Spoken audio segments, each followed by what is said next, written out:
حبيت النهارده اعمل مهلبيه بالجزر، يعني نظام امر الدين كده.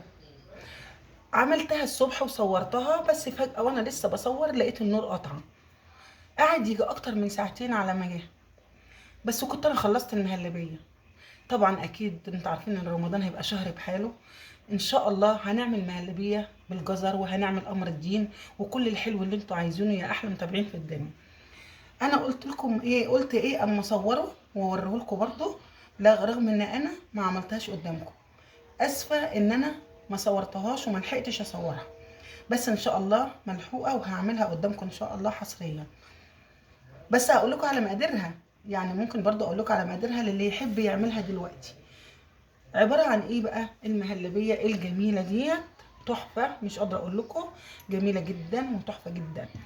عملتها عباره عن ايه: كيلو جزر، عليه نص كيلو برتقال عصرته، وبشرت الجزر يعني قشرت الجزر وغسلته وبشرته، وقمت جايه حطاه على النار وسبته ياخد ويدي مع بعضه، مع حوالي كوبايتين سكر.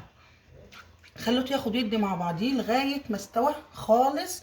ضفت عليه عصير البرتقال وضفت الفانيليا وضفت ايه السكر.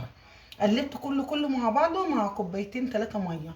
خليته بقى خد وده مع بعضه كده لغايه ما اتشرب. بعدين كده قلبت له حوالي 3 معالق نشا مع ربع كوبايه ميه.